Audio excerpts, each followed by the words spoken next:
Hello everyone, I'm Shalini Singh and welcome back to Achieve It. Here we are studying the 10th chapter from Home Science Class 12th, and the name of this chapter is Management of Support Services, Institutions and Programs for Children, Youth and Elderly.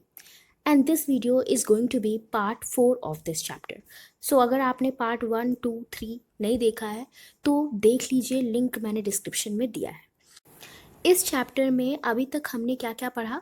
हमने पढ़ा significance, उसके बाद हमने बात की children की कि children हमारे क्यों वनरेबल होते हैं, और फिर कौन कौन सी इंस्टीट्यूशंस हैं, कौन कौन से प्रोग्राम्स हैं जो इन चिल्ड्रंस की केयर और प्रोटेक्शन के लिए चलाए जा रहे हैं।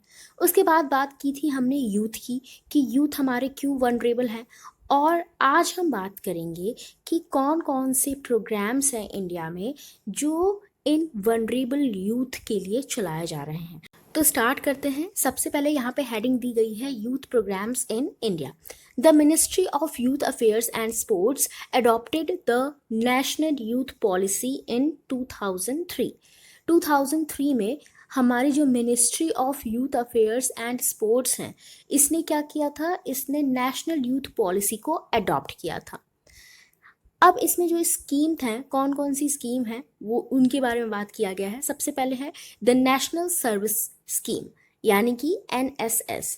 This scheme aims at involving college level students in programmes of social service and national development like construction and repair of roads, school buildings, village ponds, tanks, activities related to environment and ecological improvement like tree plantation, removal of weeds from lakes, digging pits, activity related to hygiene and sanitation, family welfare, child care, mass immunization, vocational training in craft, tailoring, knitting and organising cooperatives.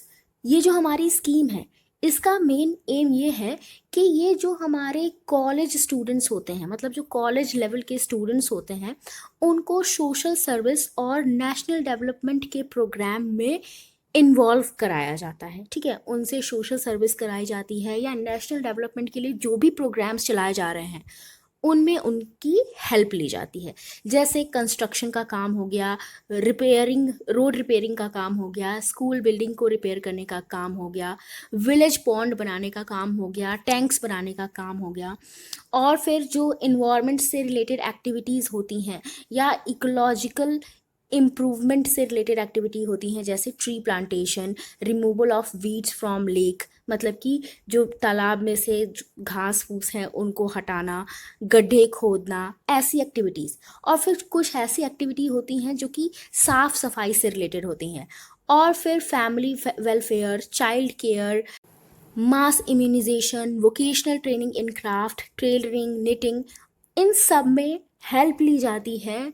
किन बच्चों की? उन बच्चों की जो college level के होते हैं, मतलब ऐसे यूथ जो कॉलेज लेवल के होते हैं, कॉलेज लेवल के स्टूडेंट्स होते हैं, उनकी हेल्प ली जाती है। और इससे क्या होता है, बच्चों को अपने समाज के प्रति थोड़ा लगाव भी होता है और उनके अंदर कोऑपरेटिव फीलिंग भी आती है कि वो सहयोग कर रहे हैं। ठीक है, NSS students also render assistance to local authorities for implementing of various relief and rehabilitation programs to meet the needs of the economically and socially weaker sections of the community। अब ये जो स्टूडेंट्स होते हैं, जो NSS के students होते हैं, ये क्या करते हैं, ये सहायता भी करते हैं हमारी गवर्नमेंट की। जब गवर्नमेंट कोई प्रोग्राम बना रही होती है या कोई भी NGO है वो ऐसा कोई प्रोग्राम बना रही होती है जिसमें इकोनॉमिकली और सोशली वीक सेक्शंस की बात होती है, इकोनॉमिकली और सोशली वीक जो लोग होते हैं उनके कल्याण के लिए अगर कोई प्रोग्राम बनाया जा रहा होता है तो इन कॉलेज गोइंग स्टूडेंट्स की हेल्प भी ली जाती है। ठीक है, तो हमने देखा कि नेशनल सर्विस स्कीम के थ्रू जो हमारे कॉलेज लेवल के स्टूडेंट्स होते हैं उनसे समाज सेवा कराई जाती है, उनका सहयोग लिया जाता है नेशनल डेवलपमेंट में। ठीक है, जिससे उन बच्चों के अंदर थोड़ी रिस्पॉन्सिबिलिटी आती है अपनी कम्युनिटी के लिए, अपनी सोसाइटी के लिए और अपनी कंट्री के लिए। उनको भी लगता है कि वो कुछ कर सकते हैं, वो भी अपना योगदान दे रहे हैं। ठीक। उसके बाद हमारी नेक्स्ट स्कीम है the national service volunteer scheme. This scheme provides opportunity to students who have completed their first degree to involve themselves on a whole time basis for a short period of 1 or 2 years in programs of national development mainly through Nehru Yuva Kendra। अब ये जो scheme है इसमें किन को शामिल किया जाता है? उन बच्चों को शामिल किया जाता है, उन युवा बच्चों को शामिल किया जाता है जिन्होंने फर्स्ट डिग्री, अपने कॉलेज की फर्स्ट डिग्री को कंप्लीट कर लिया होता है। नेहरू युवा केंद्र खोले जाते हैं और इन केंद्रों में उन बच्चों को रखा जाता है, कम टाइम के लिए रखा जाता है, 1 या 2 साल के लिए रखा जाता है, और उन बच्चों से नेशनल डेवलपमेंट के लिए जो भी प्रोग्राम चलाए जा रहे हैं उनमें उन बच्चों से हेल्प ली जाती है। ठीक है। They are involved in programs of adult education, establishment of youth clubs, organization of work camps, youth leadership training programs, vocational training, promotion of rural sport and games, etc. तो ये जो बच्चे होते हैं, ये जो हमारे यूथ होते हैं, ये किन प्रोग्राम्स में इन्वॉल्व होते हैं? ये अगर एडल्ट एजुकेशन दी जा रही है तो उन प्रोग्राम्स में इनको इन्वॉल्व किया जाता है। यूथ क्लब को इस्टेब्लिश किया जा रहा है तो वहाँ पे भी इनको इन्वॉल्व किया जा रहा है। कोई वर्क कैंप का ऑर्गेनाइजेशन हो रहा है तो वहाँ पे भी इनको इनकी मदद ली जाती है। उसके बाद यूथ लीडरशिप ट्रेनिंग प्रोग्राम्स अगर चलाए जा रहे हैं तो वहाँ पे भी इनकी हेल्प ली जाती है। वोकेशनल ट्रेनिंग देने में भी इनकी हेल्प ली जाती है। और उसके बाद अगर रूरल एरिया में स्पोर्ट्स या गेम को प्रमोट किया जा रहा है तो वहाँ पे भी इन युवाओं की मदद ली जाती है, गवर्नमेंट इनकी मदद लेती है। ठीक है। The Nehru Yuva Kendras also aim to enable the non-student youth of the rural areas to contribute to development in the rural areas। देखो, अभी तक हमने बात की थी उन युवाओं की जिन्होंने अपनी फर्स्ट डिग्री कंप्लीट कर ली है, अपनी फर्स्ट डिग्री कॉलेज की ले ली है। लेकिन जो हमारे ऐसे युवा भी होते हैं जो कॉलेज नहीं जाते, गांव में रहते हैं, उनकी हेल्प भी ली जाती है अगर कोई रूरल एरिया में डेवलपमेंट प्रोग्राम चलाया जा रहा है तो। ठीक है। Through the various activities, the Kendras aim to popularize national accepted objectives such as self-reliance, secularism, socialism, democracy, national integration, and development of scientific temper. Some such activities are non-formal education, social service camps, development of sports activity for young people, cultural and recreational programs, vocational trainings, youth leadership training camps, and promotion and establishment of youth clubs। अब ये जो various activities कराई जा रही है इन केंद्र के अंदर, कौन से केंद्र के अंदर? नेहरू युवक केंद्र के अंदर। इनका मेन पर्पस यही होता है कि जो हमारे यूथ हैं उनको अपना खुद का महत्व पता चले। ठीक है। उनके अंदर सेल्फ रियलाइजेशन हो, उन्हें समाज के बारे में पता चले, सामाजिकता उनके अंदर आए, उनके अंदर डेमोक्रेसी आए और उनको लगे कि वो एक देश के नागरिक हैं और उनके अंदर एक साइंटिफिक टेम्पर डेवलप हो। और ये जो एक्टिविटीज़ होती है ना, ये क्या करती हैं? ये नॉन फॉर्मल एजुकेशंस भी देती हैं, सोशल सर्विस कैंप्स भी चलाती हैं, और इनमें क्या किया जाता है? स्पोर्ट्स को भी डेवलप किया जाता है यंग लोगों के बीच में, कल्चरल और रिक्रिएशनल प्रोग्राम्स चलाए जाते हैं, वोकेशनल ट्रेनिंग यानी कि व्यावसायिक प्रशिक्षण दिया जाता है हमारे युवाओं को, युवाओं के अंदर लीडरशिप की क्वालिटी लाई जाती है, उनसे कैंप लगवाए जाते हैं, ट्रेनिंग कैंप, जहाँ पे उनको वो जो युवा हैं वही ट्रेनिंग देते भी हैं। ठीक है। ट्रेनिंग कैंप जो बनाए जाते हैं वहाँ युवा लोग ही ट्रेनिंग देते हैं और वो जानते हैं कि कैसे हमें एक यूथ क्लब को इस्टेब्लिश करना है। तो ये सारी चीज़ें, ये सारी एक्टिविटी जो कराई जाती हैं, इनका मेन पर्पस यही होता है कि युवाओं के अंदर एक भावना आए कि वो भी कुछ कर सकते हैं। ठीक है। इसीलिए उनसे उनकी हेल्प ली जाती है। These activities are organized for the purpose of helping the non-student youth acquire literacy and numeracy skill for self-reliance, upgrade their functional capabilities, and make them aware of possibilities of their development, thus making the youth functionally efficient, economically productive and socially useful. तो ये जो activities कराई जा रही हैं, इनका main purpose ये होता है कि जो नॉन स्टूडेंट्स होते हैं, यानी कि ऐसे यूथ जो कि कॉलेज नहीं जा पाते, उनके लिए क्या किया जाता है, उनको थोड़ी सी शिक्षा दी जाती है, उनको थोड़ी गणितीय नॉलेज दी जाती है, उनको ये सिखाया जाता है कि वो अपनी क्षमताओं का विकास कैसे करें, और उनके अंदर जो भी थोड़ी पॉसिबिलिटी होती है विकास की, उसको बढ़ावा दिया जाता है। ठीक है, ताकि ये जो बच्चे हैं, ये जो हमारे यूथ हैं, ये क्या हो पाए, हमारे देश के लिए सहायक हो पाए, हमारे देश की इकोनॉमी में सुधार कर पाए। अगर ये बच्चों को ट्रेनिंग दी जाएगी, वोकेशनल ट्रेनिंग दी जाएगी, तो बच्चे कोई ना कोई जॉब करेंगे ही, और जिससे हम उनकी हालत सुधरेगी, उनको इनकम के सोर्सेस मिलेंगे, और इससे हमारे कंट्री की भी इनकम बढ़ेगी। ठीक है, और वो बच्चे सोशली यूजफुल भी होंगे, यानी कि वो समाज की भी फिर सेवा करेंगे। ठीक है, फिर थर्ड है promotion of adventure. Many youth clubs and voluntary organizations organize activities like mountaineering, trekking, hiking, exploration for collection of data, study of flora and fauna in the mountains, forest, deserts and seas, canoeing, coastal sailing, raft exhibitions, swimming, cycling, etc. by using the financial assistance provided by the government for promotion of adventure। देखो, अब ये जो promotion of adventure होता है, इसके अंदर क्या किया जाता है, बच्चे को एडवेंचरस बनाया जाता है।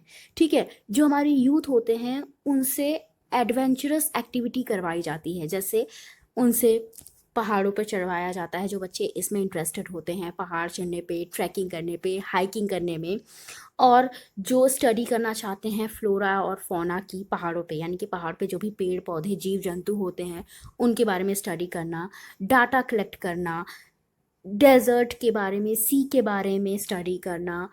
कैनोइंग मतलब होता है कि एक वाटर स्पोर्ट होता है, उसके बारे में बात की गई है।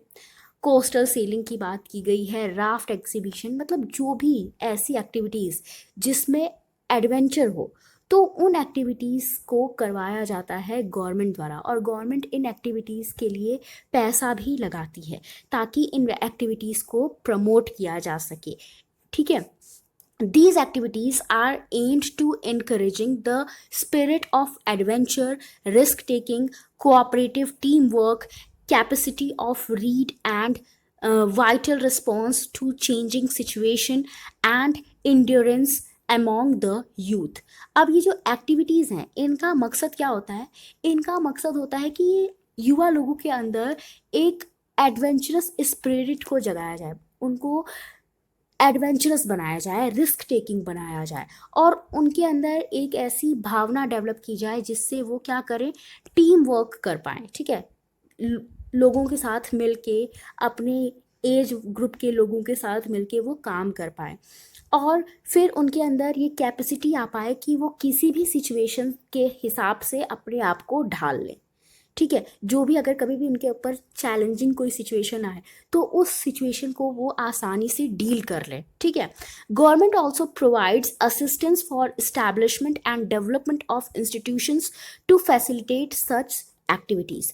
तो गवर्नमेंट जो होती है वो ऐसे इंस्टीट्यूट जो होते हैं, जो ऐसी एक्टिविटीज़ कराते हैं, जो ऐसी एडवेंचरस एक्टिविटीज़ कराते हैं, उन इंस्टीट्यूट को गवर्नमेंट सपोर्ट देती है, उनको परामर्श देती है, उनको फाइनेंशियल सपोर्ट भी देती है। ठीक है, उसके बाद है scout and guides. The government provides financial support for training scouts and guides, organising rallies, jamborees etcetera.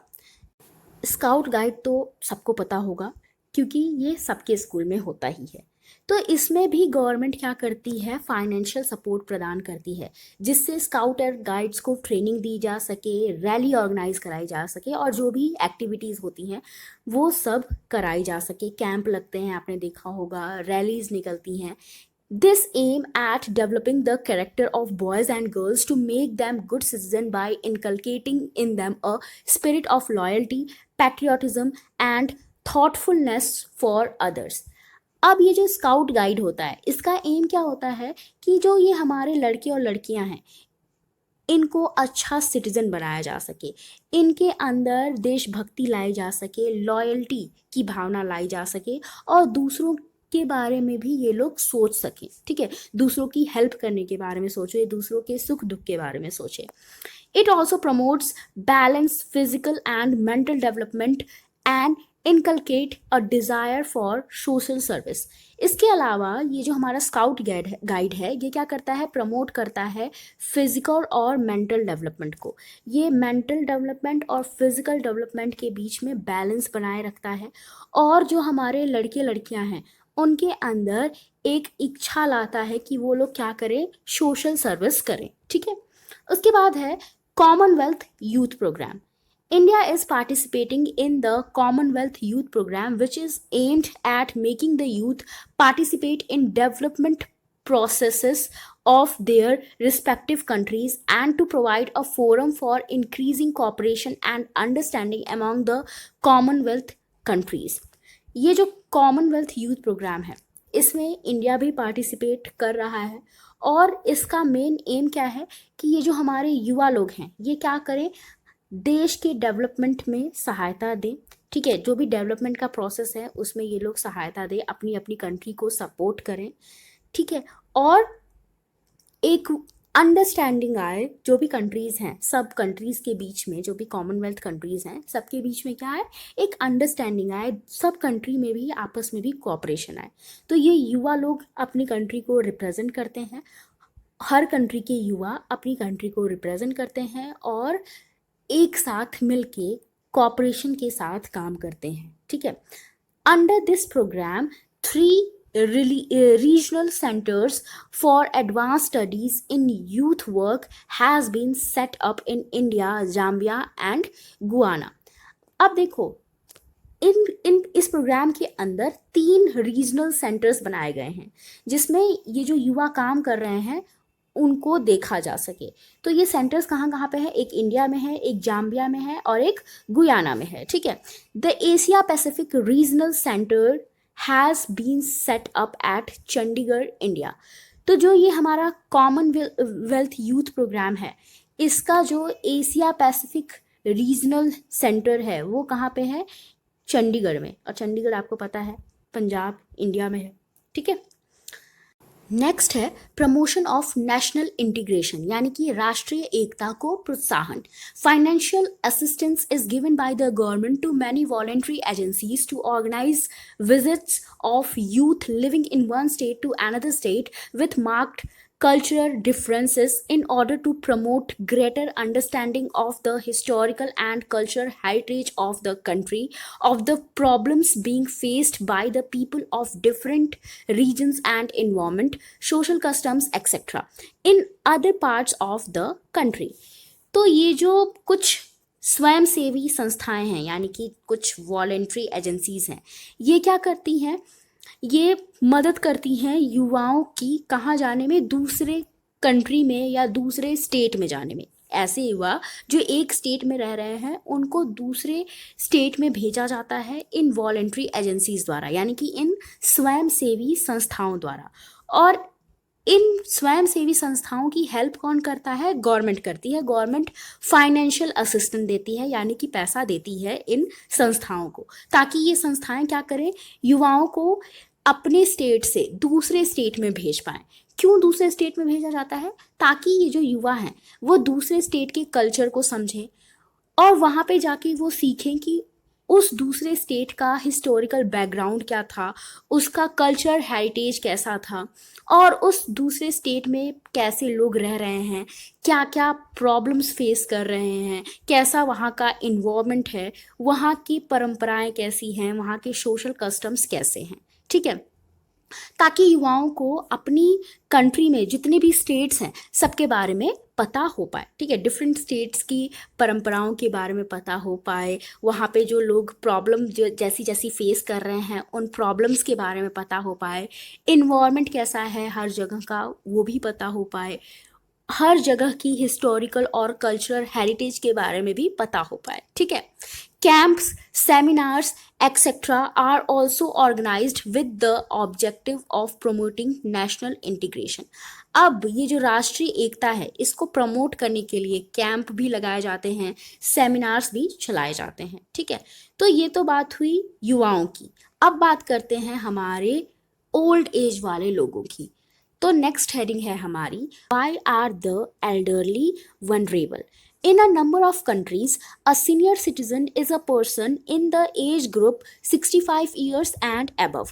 However, in India, senior citizens constitute persons in the age group of 60 years and above. जब हम बात करते हैं senior citizen की, तो बहुत सारी ऐसी कंट्रीज हैं जिनमें ऐसे लोग जो कि 65 या 65 की एज के ऊपर के हैं उनको सीनियर सिटीजन माना जाता है। लेकिन इंडिया में जो हमारे 60 ईयर्स या उसके ऊपर के लोग हैं उनको सीनियर सिटीजन माना जाता है। ठीक है, there has been a steady rise in the population of older person in India since life expectancy, which was approximately 29 years in 1947, has increased to 69.3 years in 2009 to 13 for females and 65.8 years for males. अब जो हमारे older persons हैं India में, इनकी जनसंख्या बढ़ रही है। क्यों बढ़ रही है? क्योंकि लाइफ एक्सपेक्टेंसी हमारी बढ़ रही है। पहले लाइफ एक्सपेक्टेंसी कितनी थी? लगभग 29 ईयर्स। मतलब 1947 की जब बात की गई थी तो उस समय लाइफ एक्सपेक्टेंसी 29 ईयर्स थी। यानी कि जब पूरी पॉपुलेशन की बात होती थी तो एक पर्सन कितना एज तक जीता था, एक पर्सन की एज क्या होती थी जब तक वो जीता था, तो वो 29 ईयर्स होती थी। ठीक है, अब यानी कि 2009 और 13 के बीच में ये जो लाइफ एक्सपेक्टेंसी है ये क्या हो गई है? बढ़ गई है, और ये अब 69.3 फीमेल्स के लिए हो गई है और मेल्स के लिए 65.8 हो गई है।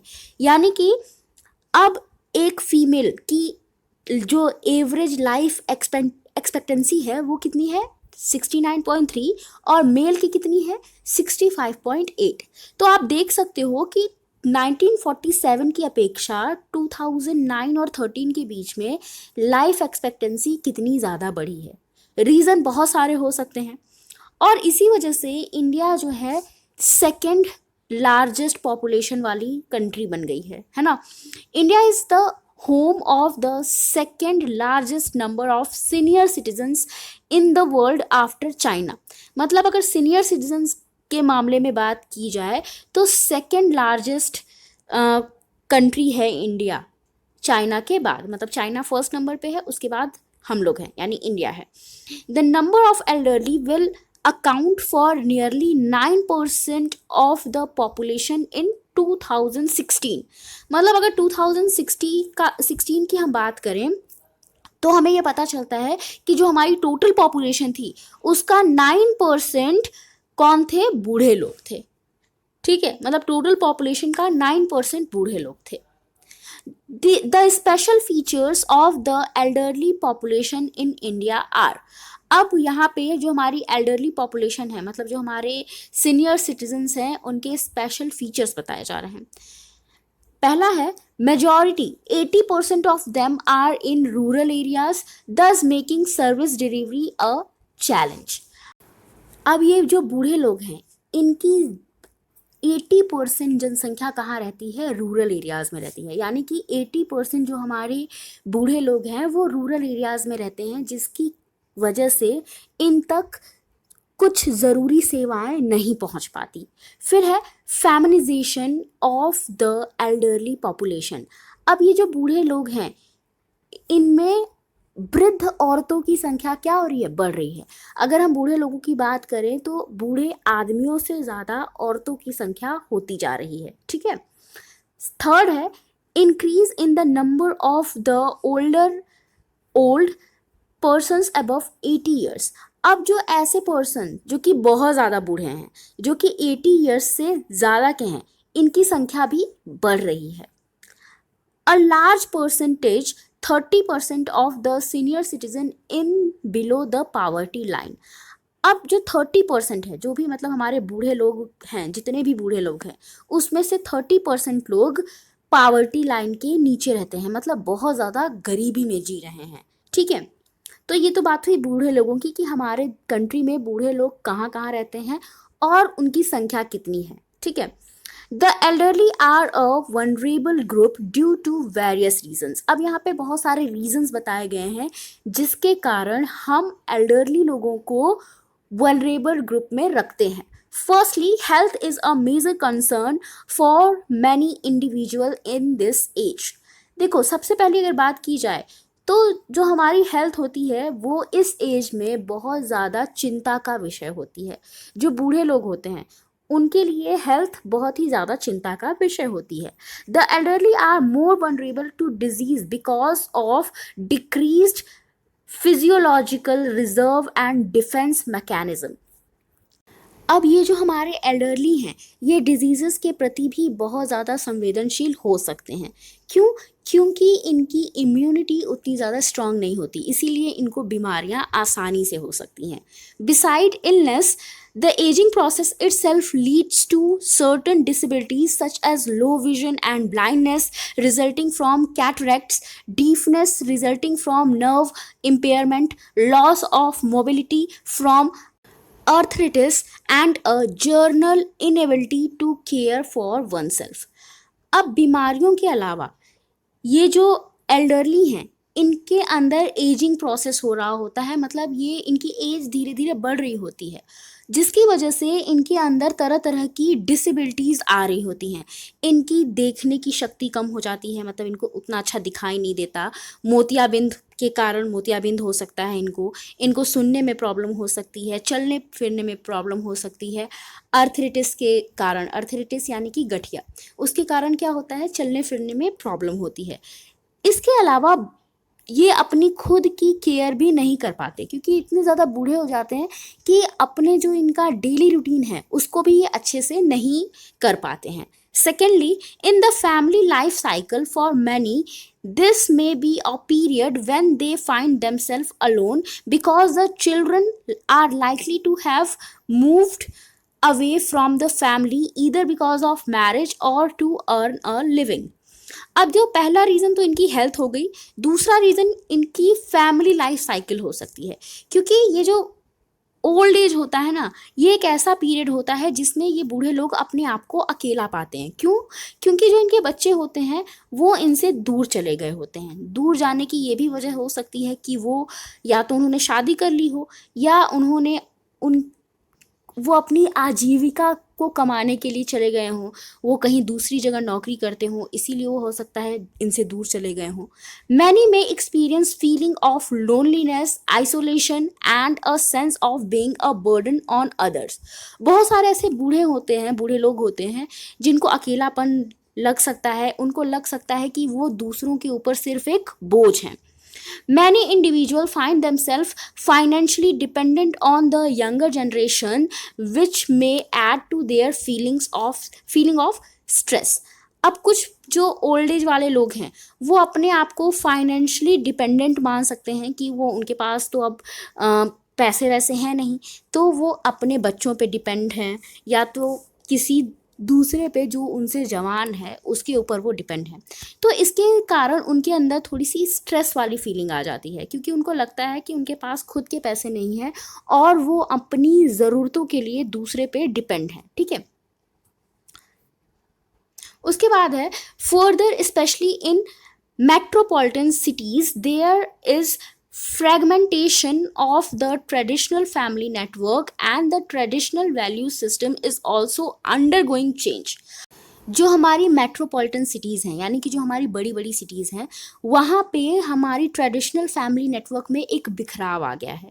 मतलब जो पुरानी फैमिलीज़ जैसी थी वैसे अब फैमिली नहीं रह गई हैं। पहले जॉइंट फैमिली हुआ करती थी, अब न्यूक्लियर फैमिली आ गई हैं। फैमिली का साइज़ क्या हो गया है, छोटा हो गया है, जिसकी वजह से फैमिली तो बिखरी ही है और फैमिली की जो वैल्यूज़ होते हैं वो भी ख़त्म हो गए हैं।